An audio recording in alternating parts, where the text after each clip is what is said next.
નમસ્કાર મિત્રો, સ્વાગત છે બધા મિત્રોનો અમારી યુટ્યુબ ચેનલમાં. હું છું આપનો મિત્ર ભાવિક વઘાસિયા. તો મિત્રો, ખાસ કરીને આ વિડીયોના માધ્યમથી આપણે વાત કરવાની છે હાલની સક્રિય સિસ્ટમોની સ્થિતિ શું છે અને આજે ગુજરાતના કયા કયા જિલ્લાઓમાં ભારે વરસાદની સંભાવના રહેલી છે. સંપૂર્ણ માહિતી જોશું તે પહેલા જે પણ મિત્રો નવા છે તે ચેનલ સબસ્ક્રાઇબ કરી લેજો.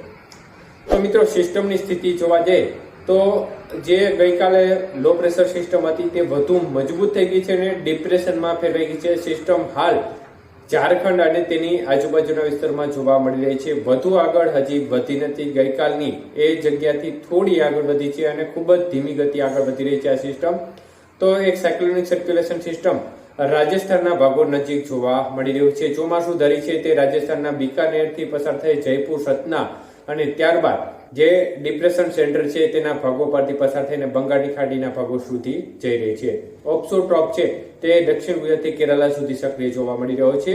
તો મિત્રો, ખાસ કરીને જે રાજસ્થાન નજીક જે યુએસી બન્યું છે, આ યુએસી ના બન્યું હોત તો જે ડિપ્રેશન વાળી સિસ્ટમ છે તે સીધી ગુજરાત તરફ આવવાની શક્યતાઓ વધુ હતી. પરંતુ જે આ સિસ્ટમ રાજસ્થાન નજીક બની છે તેને પરિણામે તેનો ટોપ છે તે સિસ્ટમ તરફ લંબાઈ રહ્યો છે, જેને પરિણામે સિસ્ટમ થોડી ઉત્તર દિશા તરફ ચાલી અને રાજસ્થાનના ભાગો નજીક રહેવાની શક્યતાઓ છે, જેને પરિણામે વરસાદની ગતિવિધિ જે નીચેના વિસ્તારો મતલબ કે સૌરાષ્ટ્રના ભાગો છે તેમાં થોડી ઓછી રહેશે, પરંતુ ત્યાં પણ છૂટો છે ઝાપટા સ્વરૂપે વરસાદની ગતિવિધિ સારી એવી જોવા મળશે. તો વાત કરીએ આજના વરસાદના વિસ્તારો વિશે. તો મિત્રો, આજે દક્ષિણ ગુજરાતના તમામ જિલ્લાઓમાં સારી શક્યતાઓ દેખાઈ રહી છે અને ઝાપટાથી માંડી હળવો મધ્યમ વરસાદ દક્ષિણ ગુજરાતના તમામ જિલ્લામાં જોવા મળી શકે છે, જેમાં ભરૂચથી સુરત, વાપી, વલસાડ, નવસારી, દમણ, દાદરા નગર હવેલી વાળા પટ્ટામાં વધુ શક્યતાઓ રહે. તાપી, નર્મદા, ડાંગ, આહવા, સાપુતારા, સુબીર સહિતના ભાગોમાં પણ હળવો મધ્યમ વરસાદ જોવા મળશે અનેક વિસ્તારોમાં. તો તે પ્રમાણે જ મધ્ય પૂર્વ ગુજરાતના ભાગોમાં પણ વરસાદની ગતિવિધિ સારી જોવા મળે. અમદાવાદ, આણંદ, ખેડા, નડિયાદ, વડોદરા આજુબાજુના ભાગો છે ત્યાં પણ છૂટો છેડો હળવો મધ્યમ વરસાદ જોવા મળશે અને અમુક ક્ષેત્રોમાં ભારે વરસાદ પણ જોવા મળી શકે છે. પૂર્વ ગુજરાતમાં પણ છૂટો છેડો વરસાદી માહોલ જોવા મળશે. તો જે પૂર્વ ગુજરાતના દાહોદ, ગુજરાત, પંચમહાલ, છોટાઉદેપુર સહિતના ભાગો છે તેમાં પણ વરસાદની ગતિવિધિ આજે સારી રહેવાની સંભાવના છે.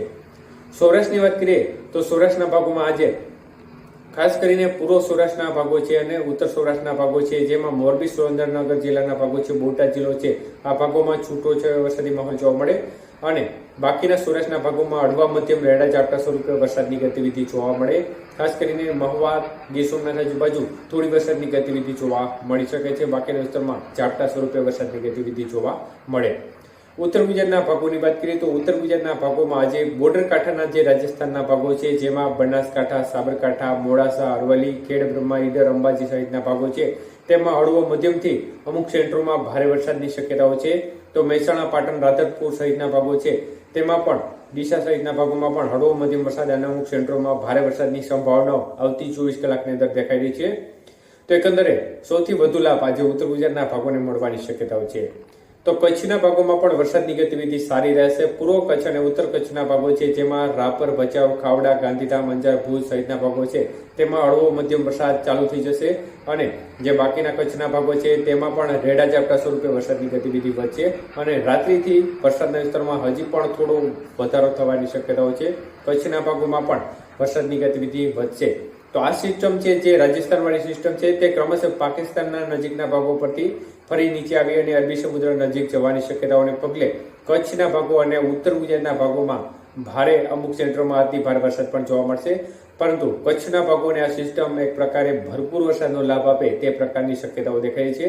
એટલે એક પ્રકારે જોવા જઈએ તો રાજસ્થાન વાળી સિસ્ટમ છે તે જે ડિપ્રેશન સિસ્ટમ આવી રહી છે તેને થોડો અવરોધ બની રહી છે. બાકી આ સિસ્ટમ ડિપ્રેશન વાળી છે તે વધુ નીચે ચાલત અને સીધી ગુજરાત નજીક અથવા તો જે ઉત્તર ગુજરાત અને લાગુ રાજસ્થાનના ભાગો નજીક આવવાની શક્યતાઓ વધી જાય. પરંતુ અત્યારની સ્થિતિ પ્રમાણે સિસ્ટમ રાજસ્થાનના ભાગો પર જશે.